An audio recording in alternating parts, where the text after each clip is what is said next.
It's been a little bit rough. I don't mind saying it's been a rough summer, you know. Yeah. Kind of looking forward to getting past this COVID thing and, kind of addressing our societal inequities and reversing climate change and doing all the stuff we got to do, man. Yeah. It's all waiting. Were you able to get any hiking in the summer? Nope, not really. Well, actually, I got a ton in, but I wasn't so much like driving anywhere and hiking. Yeah. What I was doing is walking out of my front door, and then the highest peak in Lexington, Massachusetts is a couple of miles away. So I get in, like a good 90-minute hike every day. That's kind of what it's been more. And right after this, I'll go swimming in Walden Pond, of Henry David Thoreau fame. A lot of swimming. So how about you?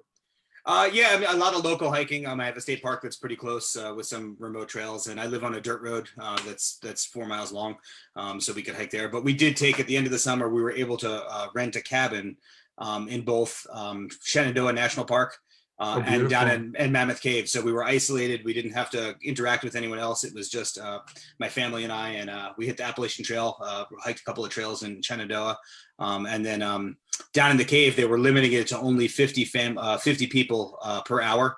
And we were literally the first people in the cave. So we went and took our self-guided tour and then got out of there before anyone else was in there. So it was, well done. Yeah, it was good. Yeah. Do you know where the Big Meadows campground is in Shenandoah? Yeah. I used to use that place a lot. I grew up. That's right where we were. Yeah. That's right. We were. So pretty. So you'll know I was bummed. The hike, I really wanted to do Old Rag while we were there. And there were thunder showers every day. So we ended up hiking in the rain and some other, we did a great hike down to some waterfalls.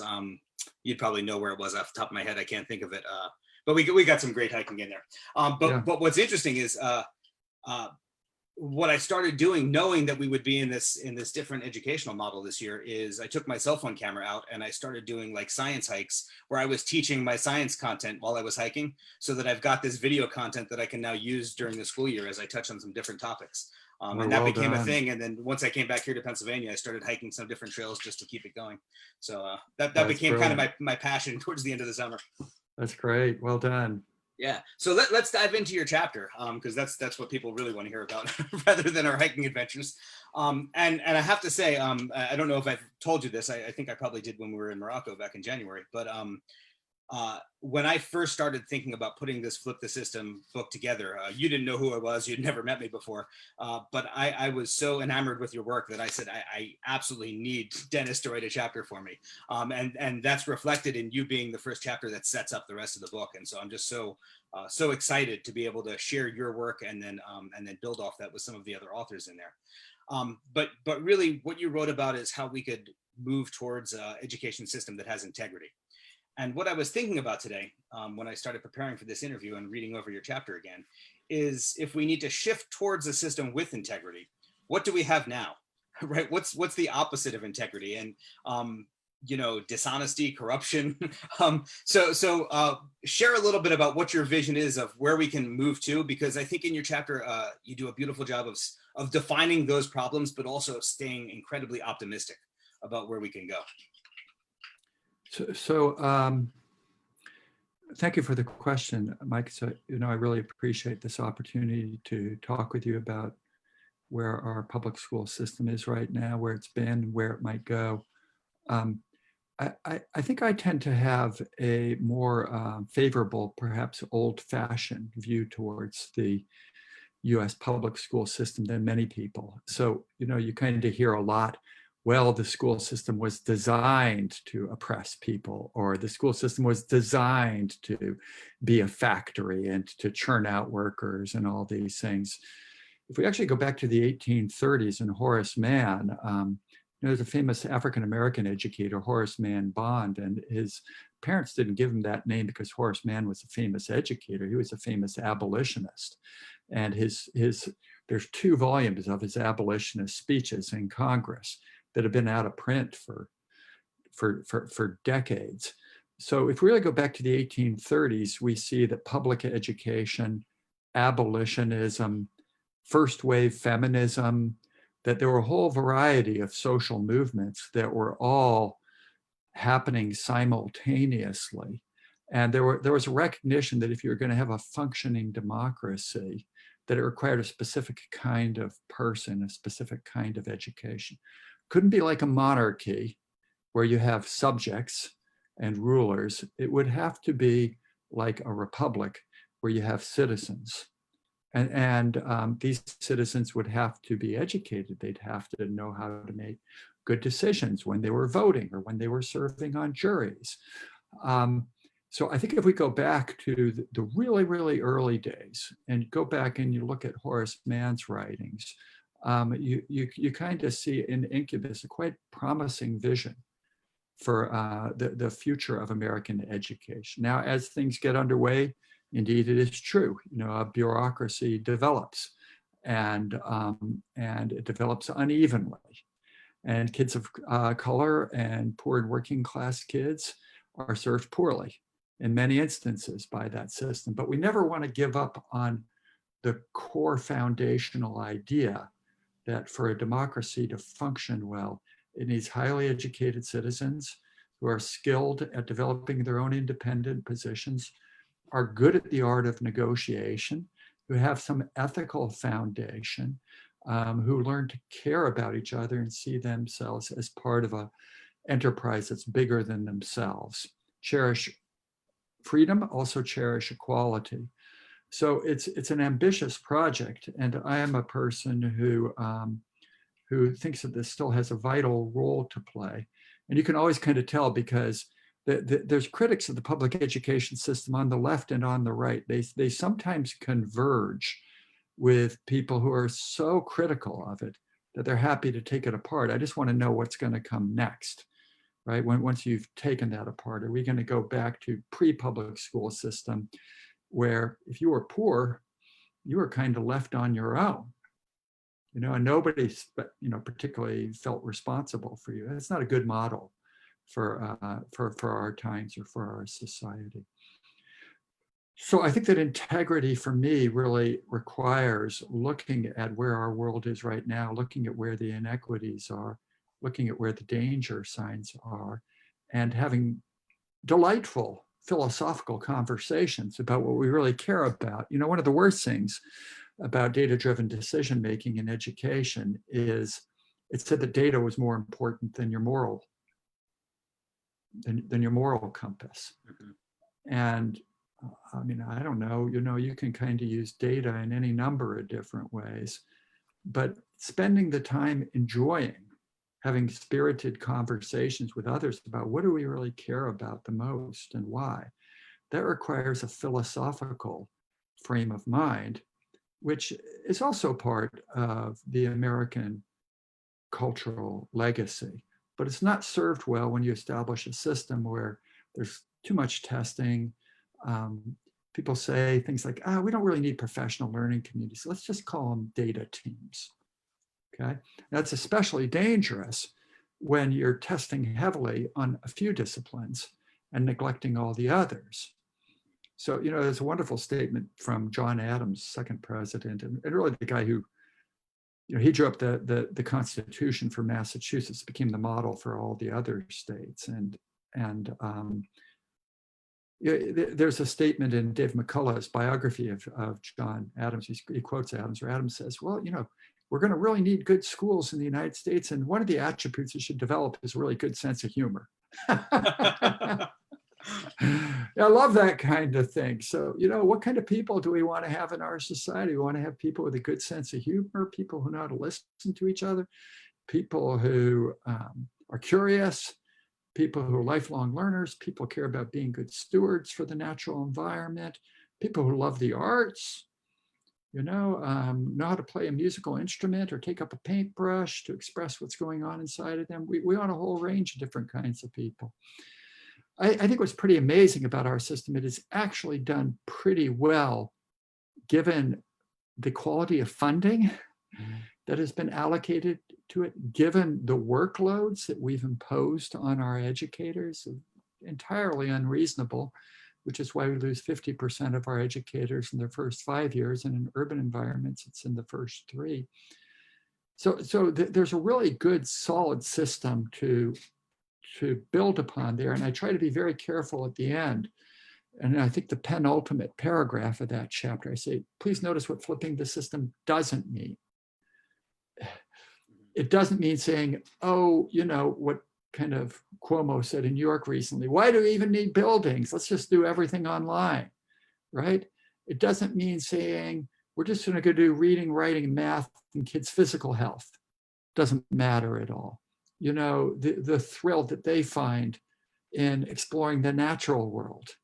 When they're little kids, they're fascinated by the natural world, pebbles, seashells, sand, pine cones, ladybugs, you know, just everything is endlessly fascinating for them. And Mike, it makes my blood boil when I'll hear so-called reformers talk about gateway subjects like reading, writing, and math, and they leave out science. Have you never you're preaching the choir here as a science teacher, and I am blessed to teach in a rural area where I have a nature trail right across the street from my school, where I spend hours with my students every year exploring that nature trail and doing teaching science in that context of the natural world and how things fit together. I want to dive into something you mentioned. You really talked about the importance of the arts, and you mentioned this in your chapter too. The importance of interdisciplinary teaching and making sure that the things are contextualized in that way. But you also pose a couple of warnings about whole child teaching. Will you dive into those a little bit? So, you know, we've kind of tried at different points to kind of pay attention to what we call the whole child beyond academics. And one of the worst things we did was the self-esteem movement back in the 1970s, which is kind of what gave us, you know, the idea that you can only say positive things to kids all the time. You know, you can never kind of say, you know, this really needed some more work, or, you know, like academic press, you know, really persevering through the hard parts of an assignment. It's a good thing to do. And it will entail some suffering from time to time. It'll be hard, it'll be unpleasant. But then when you get to the other side of it, you'll have this sense of euphoria. So you and I both love hiking. Mike, you know, there's times when you're out there and you're slogging up a mountain in a hailstorm and you're thinking, I am clinically deranged, you know? And then you get to the top of that mountain and all of a sudden there's a huge break in the clouds and you see this majestic valley below. And the sense of exhilaration just makes you want to spend the whole rest of your life doing that. Yeah. That can happen in the classroom too. You know, it can happen when a kid has been puzzling over some complicated algorithm or some dense poem that seems to make no sense at first. And they start unpacking these things, and all of a sudden, these scattered puzzle pieces start coming together into a gorgeous pattern. And then they're just like, that's all I want to do. Is I just want to go on, just like people can become addicted to crossword puzzles or putting together, you know, 1,000-piece poem. They can become addicted to science and mathematics and creative writing and argumentative essays, all those different kinds of things. So when I'm kind of being critical of whole child or social emotional learning or you know, well-being or all of these things are all good. They're all things to strive towards. But what we don't want to do is, you know, I had a conversation with a student earlier today who said that she felt unsafe around a teacher. And then what I tried to figure out was like, do you feel physically unsafe? Is this person threatening you physically? And no, it was just that the person was demanding a lot from her. Now, that's when well-being or social emotional learning or whole education, whatever you call it, has gone totally off the skids, right? You know, just like parents sometimes need to say, look, you know, you need to clean up your room. Teachers sometimes need to say, look, you know, I know it's a demanding assignment. It's a demanding world. If you think that this world is going to pamper and coddle you, then you're just not paying attention. Just look at what's going on in the world today. We want to prepare you so that you're rough and ready for the world and that you will be a person who will make the world a better place. And if I could just circle back to old Horace Mann, if you go to his gravestone in Yellow Springs, Ohio, he was the president of Antioch College and he died there. It's a beautiful statement. He says, be ashamed to die until you have done something for humanity. Now, that's not always going to feel good. You know, Horace Mann got on a horse and he rode all over Massachusetts, going from town to town, trying to encourage people to tax themselves to build public schools. Well, thank goodness. Somebody had to do it eventually, Mike. Right. But I'm sure it wasn't pleasant at the time, right? Which is the point. I'm sure he had some saddle sores. Yeah. So going back to that interdisciplinary approach that you advocate for in the chapter and also in some of your other work, you wrote a statement, and I actually wrote it down in my notes for this interview to quote it, that this is particularly important in times of democratic decline. And I think one of the reasons why that I decided to put this book together is because I felt we were not just in the United States, but also worldwide, we're starting to see some of this decline of democracy. Can you talk a little bit about that?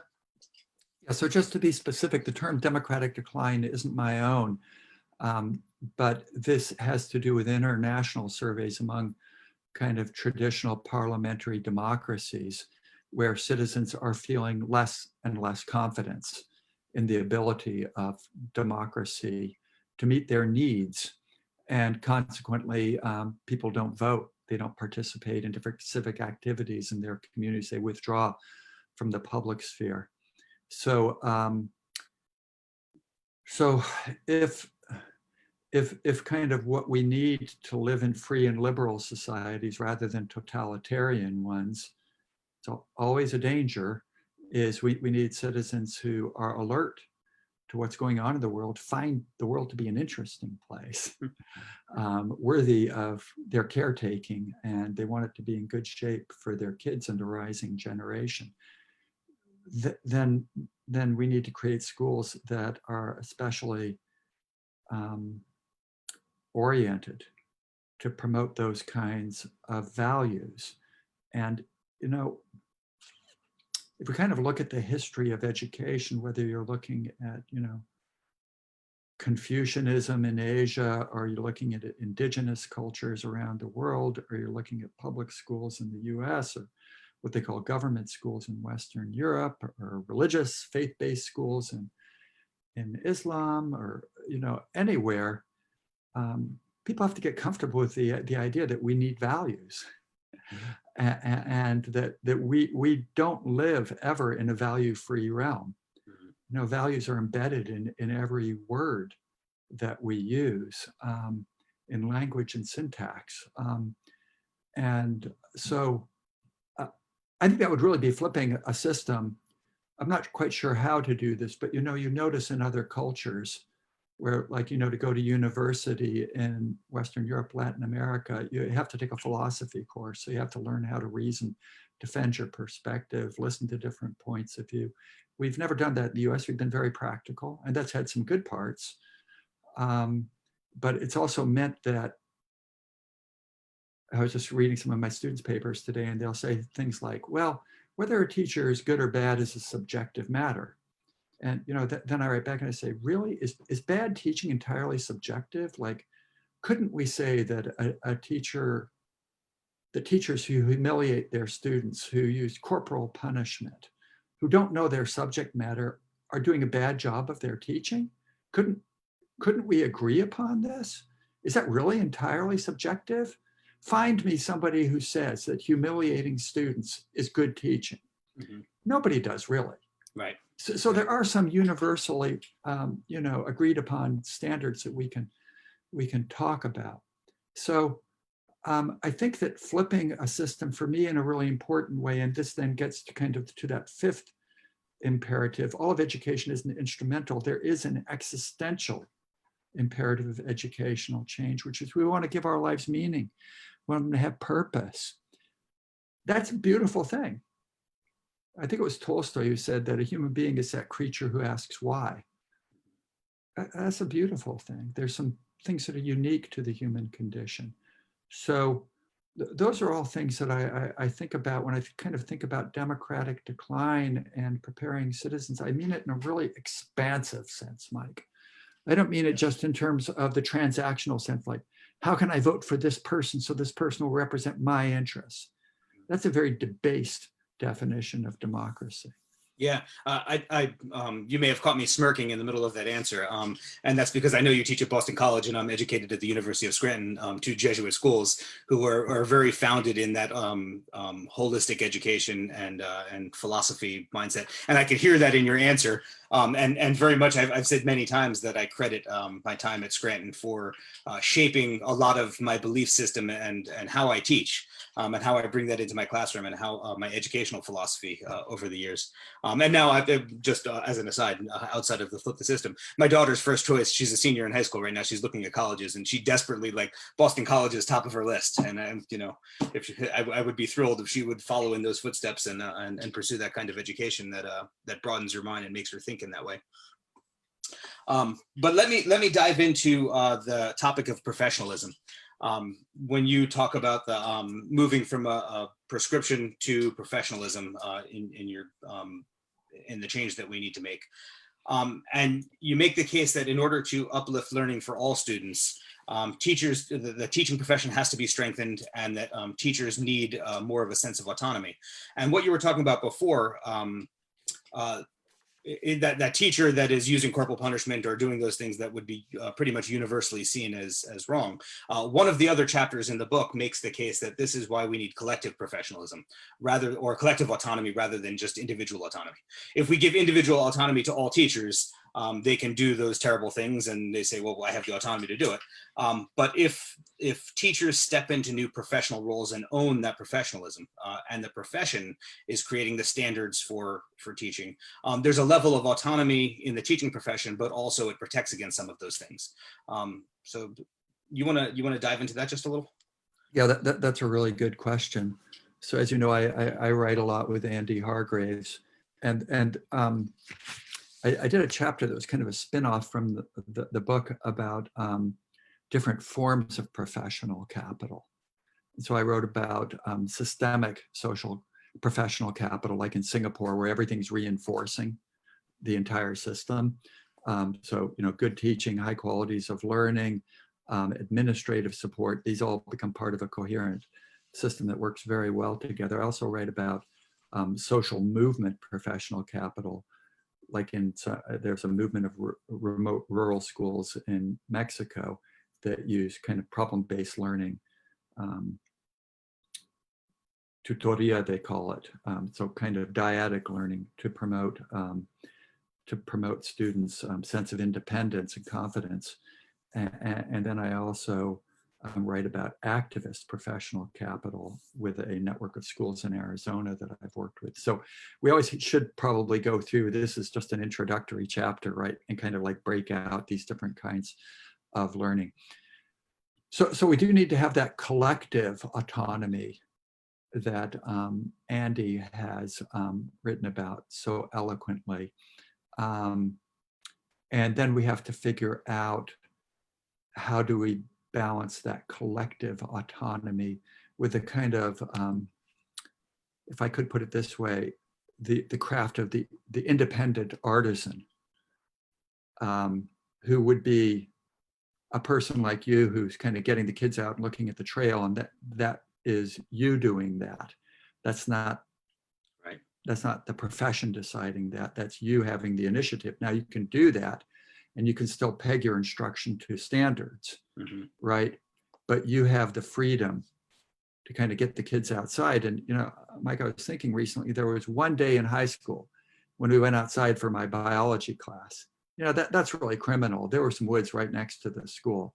That kind of thing is just a waste of the natural world as a learning resource. But the teachers who I credit with the deepest imprint on my own development in school were teachers who did have some initiative. They could take initiative. I had a sixth grade teacher, Mr. Levine, who tried to get us thinking about Einstein's theory of relativity. It's totally insane. We were 12, right? But what really mattered was he was trying to, he's like, well, time can slow down, time can speed up, which I kind of knew because time always sped up on weekends, and it always slowed down on Friday afternoons, right? But then he tried to get us to think that maybe time could stop. And I was a sixth grader. I was in what Jean Piaget called concrete operations, and I couldn't imagine that time could stop. But Mr. Levine gave me this huge gift, which is he let me argue with him. He let me argue with him in class. He let me argue with him for an hour after school how time couldn't stop. And, you know, Mike, that was, well, that was, you know, such a long time ago. But here I am still talking with you about it today.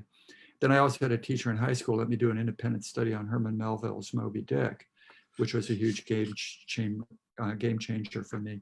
So a good school, a good education, a flipped system is one where there's a good balance, I would say, of collective and autonomy and individual initiative.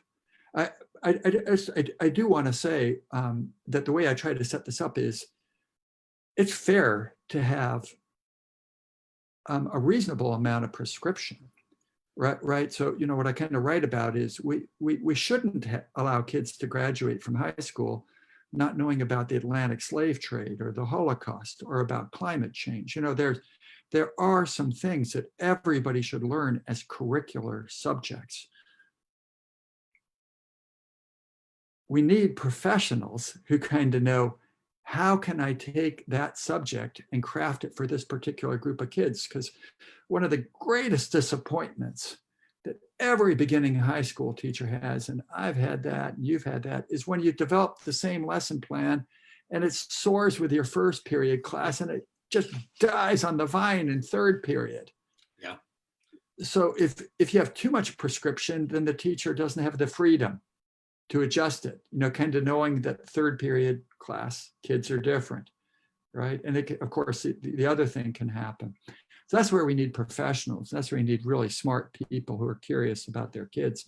Got to have that content knowledge down cold, right? But then you also have to have the artistry to adjust what you're doing to that particular constellation of kids right in front of you. Yeah, one of the things that really shifted my thinking about teaching probably about 15 years ago, when I was relatively young in my career, was reading some neuroscience research that made the case that in order for kids to be able to transfer information from short-term to long-term memory, they had to have an emotional connection with the content. And in that moment, it allowed me to understand my role of being a teacher and of teaching in creating those kinds of moments that you talk about, that allow kids to connect with the content. And of course, because every kid is different, it's going to be different for that child. And it got me away from, of course, I still teach the curriculum and the standards that I have to. But instead of starting with the standards, I now start with what is the kind of experience that is going to get kids to beat down the door of my classroom to get in? And then how can I embed the curriculum into that is going to create that emotional experience? But of course, that's only possible because I have the freedom in my school district and from my administration to be able to do that, which I think is what you're talking about, making sure that we have, that the teachers have some level of individual autonomy to be able to pursue those things. And Mike, you also have the content knowledge, right? So you have the content knowledge down cold. So you're not fumbling to kind of try and figure out, gee, how does photosynthesis actually work? Plants make their own food. You know, I always kind of thought you should never use that, right? Because kids have an idea of a tree, you know, kind of with a skillet on a stove. It's funny because that's exactly the content that I was looking at, trying to create some videos on this morning. Well, I think one of the things that's really hard about science is language, you know. So like there's a great book, it's by Bonnie Shapiro, it's called What Children Bring to Light. And she talks about like, you know, like we'll talk about light rays reflecting, but, you know, maybe we should like talk about them bending or refracting. You know, they don't, it's not like a mirror. So kids will kind of think of a mirror, but that doesn't help you that much, you know, when you're kind of trying to figure out what goes on with black or why, you know, when you do this thing, you know, why it looks like the pen is broken. Right. In the water, something different is going on. So anyway, but that's just a kind of a whole separate theme that goes on with instruction. So you know, the way that you're formulating it there with kind of that emotional, you know, the emotionality of being a human being, and especially like in high school, you get there that first day, the kids are so anxious, right? Am I going to have friends?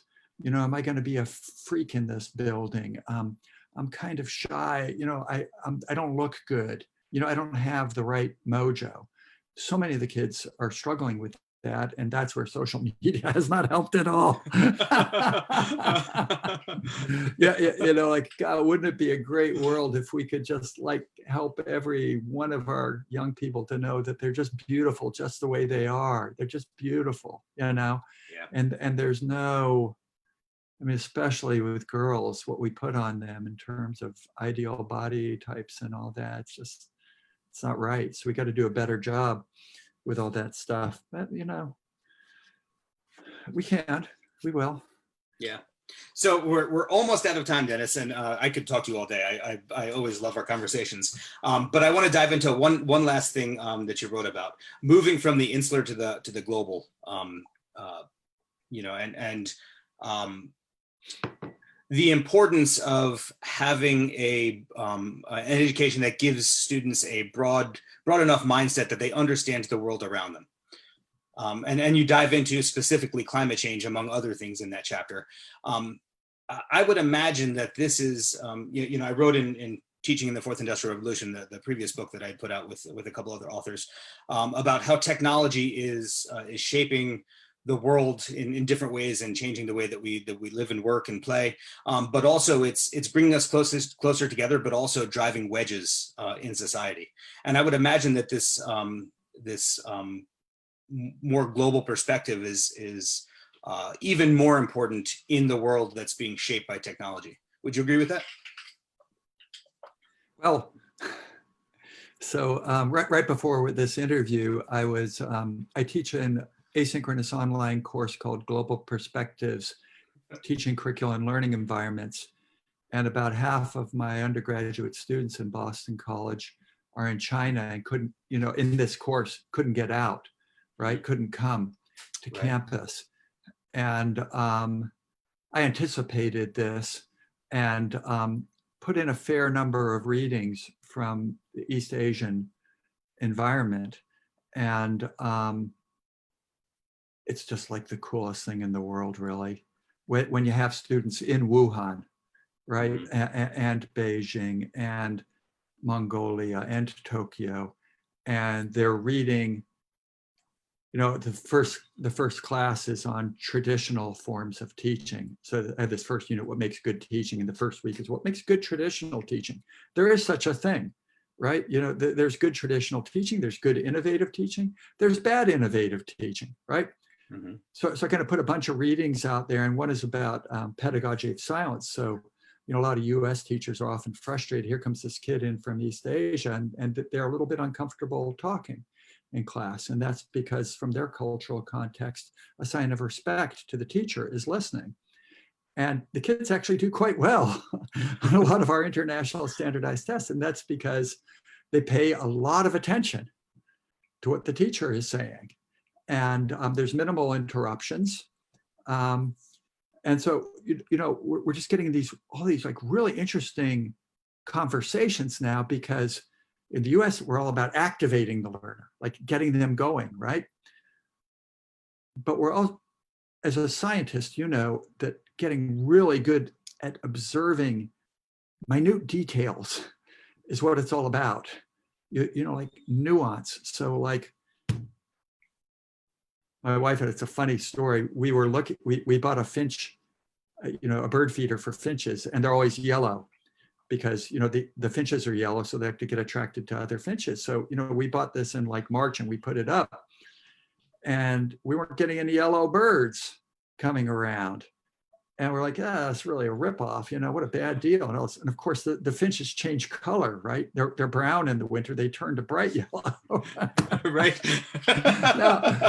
Now, this is, you know, one of the best things like about the coronavirus is you can pay more attention to your immediate environment, right?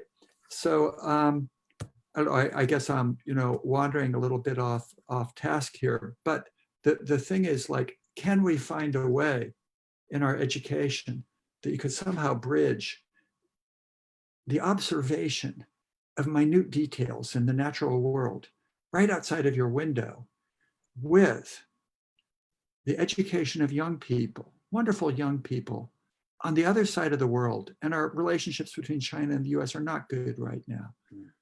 That's a tragedy. You know, like, China has a civilization that goes back, I think, about 5,000 years. That's pretty amazing, right? And it's a history that's full of beauty, but also full of tragedy. Yeah. You know, I have this, like, book here, China's World War II, A Forgotten Ally, right? China was our ally in World War II. And then they have this Communist Revolution. There's another book, great title, The Tragedy of Liberation, right? You know, I mean, we don't know the exact numbers, but the estimates are as many Chinese died as a result of the Great Leap Forward in the Cultural Revolution as died in all of World War II, right, in Western Europe. So, I'm a bit fortunate insofar as my father was in the US military, and in 1961, he was stationed in Naples, Italy. So I lived for 4 years in a country that invented the term fascism. Okay, and so for people of my generation, that meant when you went out, we lived in the streets of Naples, you saw people missing limbs. There were still bombed out buildings. I mean, Italy didn't have an economic miracle like Germany did, right? So peace is a big deal for me. So yeah, the global imperative is very close to me. The existential imperative matters the most, because if we don't have values, then we're really lost.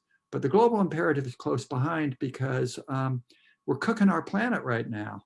We're just cooking it.